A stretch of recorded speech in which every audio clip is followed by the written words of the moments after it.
Eu convido a igreja a abrir a palavra de Deus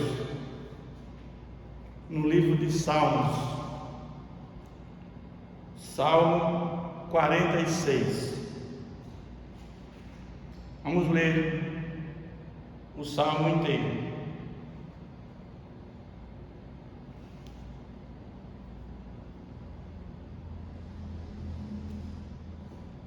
Deus é nosso refúgio e fortaleza, socorro bem presente nas tribulações. Portanto, não temeremos, ainda que a terra se transtorne e os montes se abalem no seio dos mares, ainda que as águas tumultuem e espumejem, e na sua fúria os montes se estremeçam.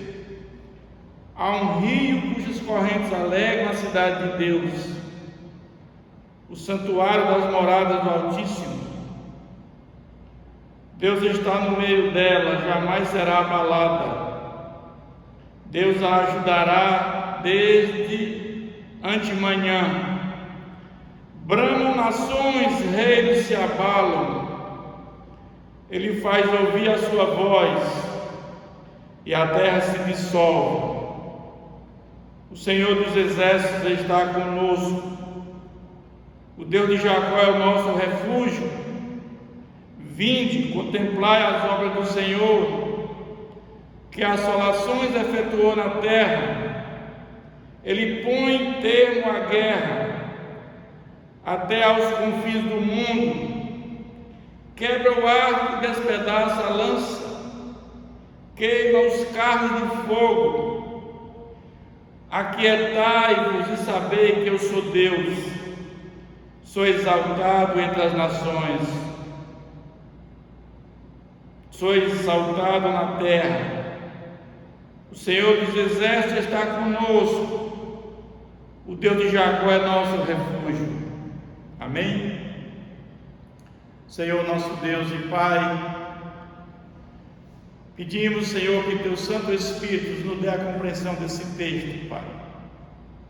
Que nos instrua, nos capacite, Senhor, na certeza, meu Pai, que o Senhor é nosso refúgio e fortaleza, socorro bem presente nas tribulações. Que possamos entender, Senhor, que sem Ti nada podemos fazer, que tudo vem do Senhor. Fica conosco, Pai. Nos abençoa. Quem for ouvir essa mensagem pelas redes sociais, meu Pai, que o coração seja aberto pelo Teu Santo Espírito, Pai, para que haja regeneração, para que haja novo nascimento e para que haja salvação. Oramos em nome de Jesus. Amém. Eu quero, à luz desse texto, tratar o seguinte tema: Castelo forte é o nosso Deus. Este salmo é uma declaração comovente de confiança no Senhor, em meio à extrema adversidade. A fonte de confiança do salmista era saber que Deus estava no meio do seu povo. Todos nós precisamos de uma fortaleza, um lugar de refúgio para sobreviver às tempestades da vida. Esse texto, Castelo forte é o nosso Deus, Martinho Lutero, que foi um dos líderes da Reforma Protestante, escreveu estas fortíssimas palavras: Castelo forte é o nosso Deus, espada e bom escudo. Se você observar o inário da Reformado, o 155, ele começa com essas palavras. O Salmo 46 descreve Deus como nosso refúgio e fortaleza. Deus é uma fortaleza, um abrigo seguro, cercado de muralhas, que mantém o inimigo à distância. É esse o propósito. 3 séculos depois do rei Davi, depois do rei Davi, o exército assírio colocou Jerusalém sob cerco, cortou o seu fornecimento de água, e ao deixar aquela cidade sem água, achava que, pelo calor do Oriente Médio, naquela região, eles pensavam que a vitória seria rápida, mas eles não imaginavam que Jerusalém fosse protegida por uma fortaleza de Deus. Este salmo se desenvolve mostrando que a nossa proteção está em Deus. A natureza em desordem, o mundo em convulsão, o conflito diverso permeia as nações, mas a nossa proteção está em Deus. Esse salmo fala da presença de Deus na nossa vida. Jerusalém sofreu vários ataques, mas nenhum deles, quando Deus estava no controle, foi destruída. Somente quando Deus abandonou, Deus suscitou a sua ira e tirou a sua proteção, ela foi destruída 2 vezes. Esse salmo fala o poder de Deus sendo manifestado, os instrumentos de guerra, todos sucateados por Deus, vence qualquer poderio militar contra ele. Martinho Lutero concluiu seu hino com os seguintes versos: se temos de perder família, bens, prazer, se tudo se acabar e a morte enfim chegar, com ele reinaremos. Mas esse salmo começa dizendo: Deus é nosso refúgio e fortaleza, socorro bem presente nas tribulações. Algumas pessoas colocam sua confiança nas riquezas, no dinheiro, mas o dinheiro não traz felicidade. O fato é que muitos que têm muito dinheiro colocam a sua confiança no dinheiro, às vezes sucumbem. Outros se firmam no conhecimento das suas mentes brilhantes, mentes privilegiadas, não concordam com as coisas mais simples, mas falta a sabedoria que vem do alto. Nós só conseguimos sabedoria que vem de Deus. Conseguimos conhecimento, mas não sabedoria. Alguns confiam nos militares para a sua proteção, mas não existe paz perfeita no mundo sem a interveniência de Deus. Outros ainda pensam que a empresa para a qual trabalha nos dá segurança, mas a segurança não existe. Outros pensam que a segurança está na força, no dinheiro, no poder, político, econômico e financeiro. Ledo engano. Nenhuma dessas coisas pode ser considerada a muralha que nunca será derrubada. Deus é nosso refúgio e fortaleza. Quando estivermos procurando resposta, Ele as dará a nós. Quando precisamos de um abrigo, Ele irá fornecê-lo a nós. Quando precisamos de proteção, Ele nos guardará. O cristão tem um socorro bem presente nas tribulações. Bem lá no topo do Calvário está o Cordeiro de Deus, com as suas mãos traspassadas estendidas para nós, dizendo: eu morri em favor de vocês, eu morri para libertar vocês da escravidão dos pecados, eu morri para que vocês pudessem ter salvação e vida eterna. Quando a vida estiver desabando sobre nossa cabeça, precisamos correr para o abrigo de Deus. Ele é a nossa rocha, Ele nos dará refúgio durante as tempestades da vida. Dentro do refúgio que resiste a qualquer tempestade, dentro dele, no refúgio que resiste a qualquer tempestade, encontraremos segurança, proteção e amor, porque Deus nunca falha, Deus é infalível. Mas no capítulo 2 ele fala, versículo 2 ele fala: portanto não temeremos, ainda que a terra se transtorne e os montes se abalem no meio dos mares, ainda que as águas tumultuem e se espumejem, que a sua fúria os montes se estremeçam. Nós não podemos ter controle nenhum sobre a fúria da natureza. Um tsunami, um terremoto, um vendaval, mas a nossa fé jamais será abalada em situações que estão fora do nosso controle, porque sabemos que Deus está no controle. Jerusalém sofreu vários ataques, mas nenhum deles foi possível, porque Deus estava no controle para que ela não fosse destruída. Somente quando Deus suscitou a ira sobre aquela cidade, que o povo se voltou, virou as costas para Deus, Deus tirou a sua proteção e ela foi destruída 2 vezes. Quem lembra lá com o rei Josafá, a vitória de Josafá sobre Amon e Moabe?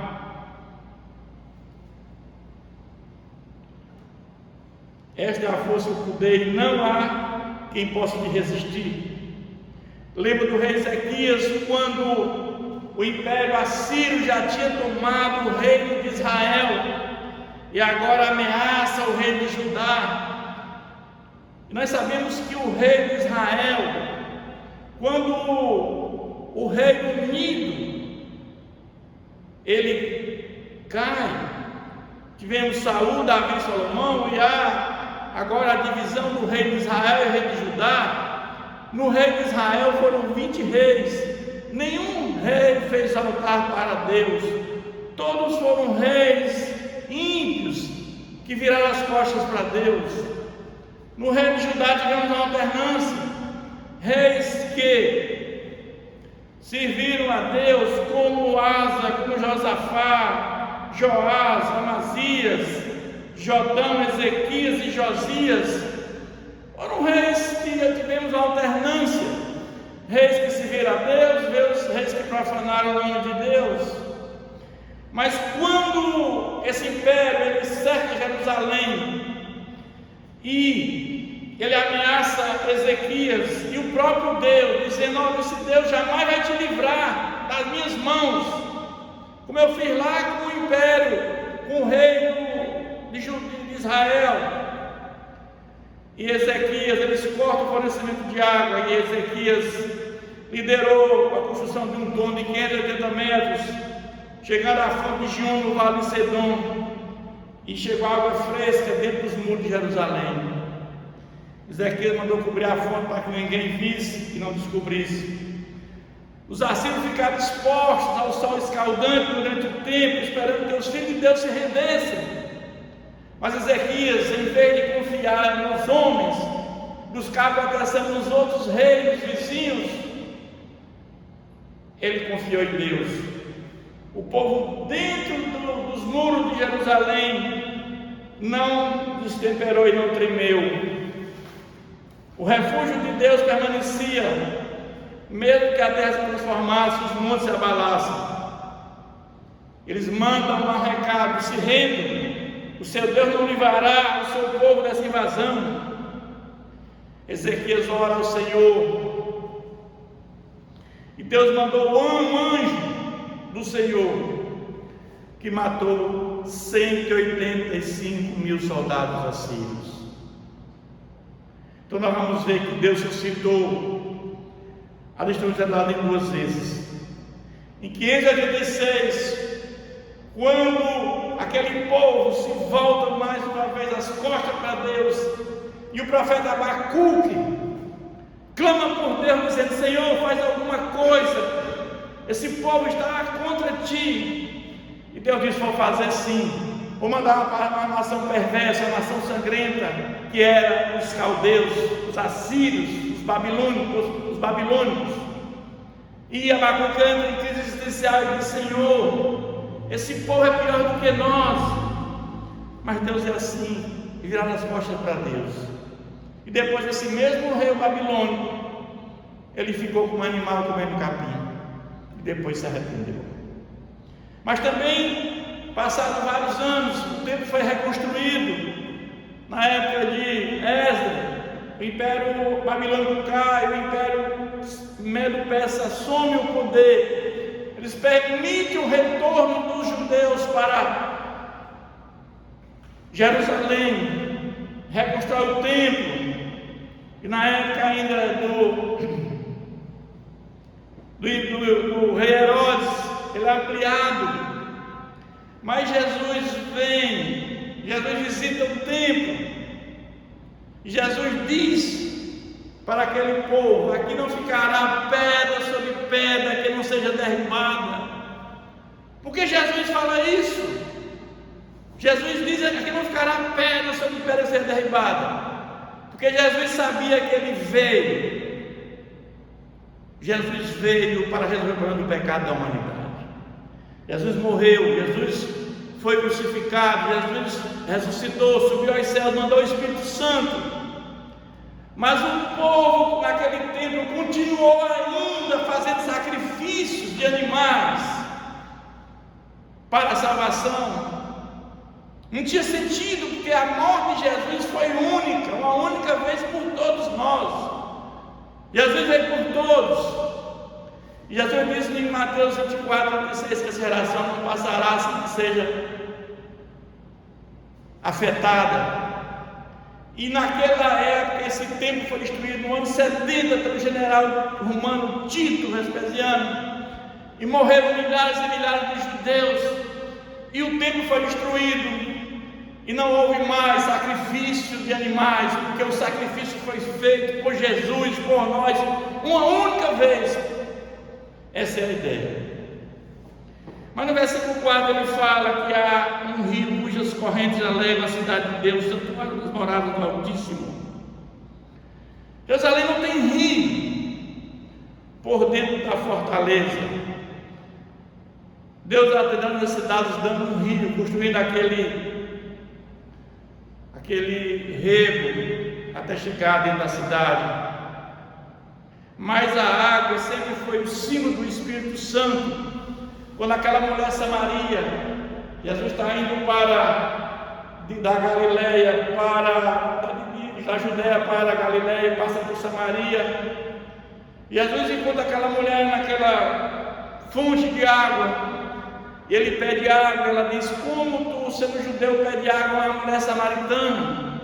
Porque eles eram inimigos. Nós sabemos que quando o rei de Israel cai em Samaria, é ocupada por pessoas dos assírios, e há um casamento misto, adorando deuses pagãos, e há um conflito grande entre samaritanos e judeus. Mas Jesus passa por aquele local e pede água, e ela diz: mas como isso pode acontecer? E Jesus diz: se tu bebesse da água que eu te dou, tu jamais terias sede. Ela diz: dá-me dessa água, para que eu não venha mais nesse poço. Ela não entendeu. Assim como também Nicodemo não entendeu que Jesus tinha falado do novo nascimento. Jesus está falando da água, é o Espírito Santo. Quando entra dentro de nós, quando nós recebemos, nosso espírito humano recebe o Espírito Santo. Essa é a água viva que nós recebemos. Mas também pode se referir naquela situação, lá na época do Jardim do Éden, tinha um rio. Deus está dentro de nós através do Espírito Santo. Nós somos o templo de Deus, e a igreja jamais será abalada. Eu quero ler aqui em João 7, 37, diz: no último dia, o grande dia da festa, levantou-se Jesus e exclamou: se alguém tem sede, venha a mim e beba. Quem crê em mim, como diz a Escritura, no seu interior fluirão rios de água viva. Quem crê em mim, fluirão no seu interior rios de água viva. Esse rio de água viva de nós é o quê? O Espírito Santo. E isto ele disse com respeito ao Espírito que havia de receber aos que nele crescem, pois o Espírito até aquele momento não fora dado, porque Jesus não havia ainda sido glorificado. Quando Jesus ressuscita, passa 40 dias ainda na terra. quando ele sobe no corpo glorificado, Jesus continua lá no céu, com natureza humana e divina. Ele é nosso intercessor junto ao Pai. Essa casa aqui, essa casa de oração, é um lugar de cultuar a Deus. Mas nós sabemos que quando Jesus fala para aquela mulher samaritana, em Samaria, ele diz que agora não precisa mais adorar lá no templo, lugar nenhum, porque agora nós somos o templo do morado do Espírito Santo, nós somos templo, cada um de nós, a igreja que Jesus criou, nós somos morado do Espírito Santo. Mas ele diz que no versículo 5, Deus está no meio dela, jamais será abalado, Deus ajudará desde amanhã. Com certeza, com todas as bênçãos de Deus, dependia da obediência à aliança. Quando os babilônios caíram, quando Jerusalém caiu na mão dos babilônios em 586, Deus havia abandonado aquela cidade pelo pecado do povo. Eles tinham virado as costas para Deus, e Deus abandonou. Mas o povo volta do exílio, como eu falei, e não crê que Jesus é o Messias, mesmo com o sacrifício de Jesus, continuar fazendo sacrifício no templo, ainda sacrifício de animais. E aí o templo é destruído no ano 70, como Jesus tinha profetizado. Mas no versículo 7 fala, no versículo 6 fala que bramam nações, reinos se abalam, ele faz ouvir a sua voz e a terra se dissolve. Esse versículo enfatiza o poder de Deus. As nações travaram, conflito mortal e confusão imperava. Mas Deus não precisa proferir uma única palavra para que todas as nações sejam consumidas. Natureza em convulsão, perturbações políticas, econômicas, sociais. O mundo vai passar por inquietações, fome, miséria, guerra, terremotos. Mas a igreja do Senhor está protegida, estará protegida porque Deus está conosco. Deus é nosso refúgio e fortaleza. É isso que Ele está dizendo para nós. Não virem as costas para Deus, obedeçam ao Senhor, porque aqueles que obedecem ao Senhor, Ele é nosso refúgio e fortaleza. No versículo 8 fala: vinde contemplar as obras do Senhor, que a assolação efetua na terra. Ele põe termo à guerra até os confins do mundo, quebra o arco, despedaça a lança, queima os carros de fogo.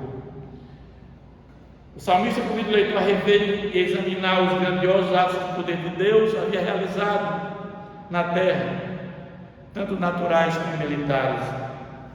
Ele fala que os instrumentos de guerra viraram sucata, mas ele fala que é uma coisa tremenda no versículo 10, meus irmãos: aquietai-vos e saber que eu sou Deus, sou exaltado das nações, sou exaltado na terra.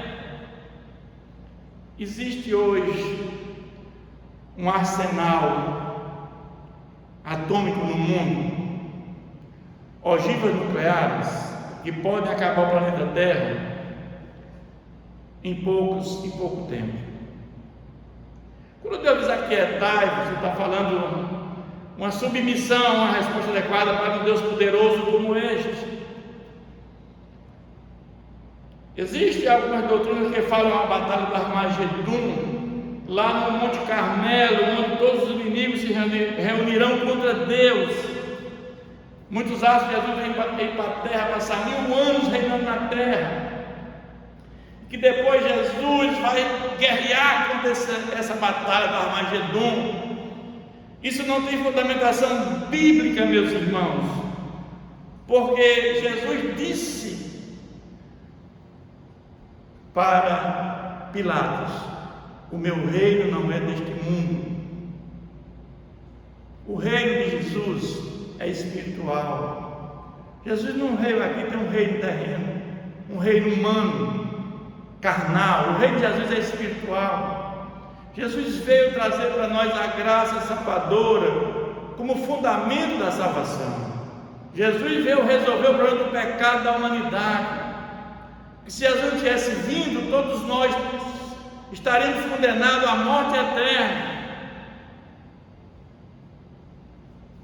Segundo Tessalonicenses 2, 7 e 8 diz: com efeito, o mistério da iniquidade opera e aguarda somente que seja afastado daquele que agora o detém. Então será de fato revelado o ímpio, a quem o Senhor Jesus matará com o sopro de sua boca e destruirá pela manifestação de sua segunda vinda. O ímpio é o anticristo. Quando Jesus estiver próximo de voltar, nós teremos uma grande tribulação. O último anticristo aparecerá, dominará o mundo.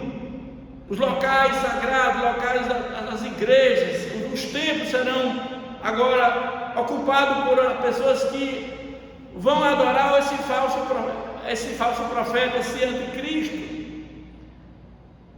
A igreja passará pela grande tribulação, mas a igreja não passará pela ira de Deus, porque quando Jesus tirar a sua igreja, quando Jesus voltar, os vivos serão arrebatados que estiverem em Cristo, os mortos em Cristo serão ressuscitados, estarão com Ele por toda a eternidade, e a ira de Deus será derramada sobre os ímpios, sobre aqueles que ficarem, serão lançados no lugar de tormento e sofrimento, que é o lago de fogo, que é a segunda morte. Como diz em Apocalipse: a besta que viste era e não está para emergir do abismo e caminha para a destruição. E aqueles que habitam sobre a terra, cujos nomes não foram escritos no livro da vida, desde a fundação do mundo, se admirarão vendo a besta que era e não mas aparecerá. O que esse texto quer dizer? Quer dizer que antes da fundação do mundo, Deus já sabia quem ia se salvar e por presciência já escreveu o nome no livro da vida. Mas nós vimos que surgiram muitos anticristos ao longo da história. Quando Jesus veio, depois tivemos Nero, Domiciano, tivemos outros tipos de anticristo, Hitler e tantos outros.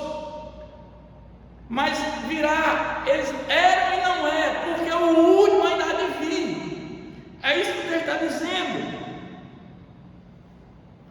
Era e não mas aparecerá no final, próximo da vinda de Jesus.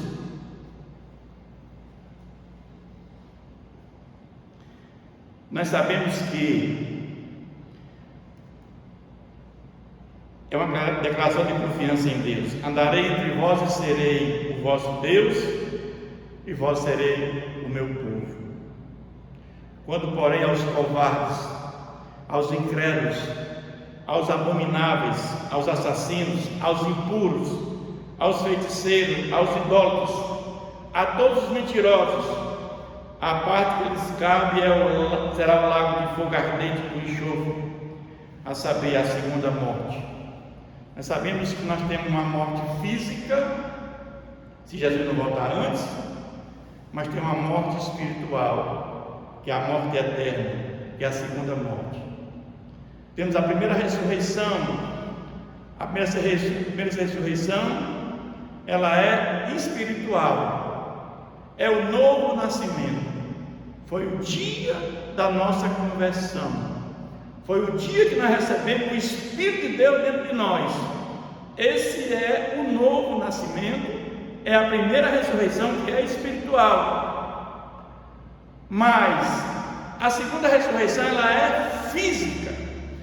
Todos os mortos, todos ressuscitarão na segunda vinda de Jesus.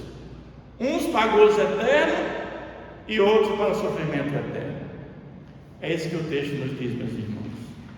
Eu quero concluir dizendo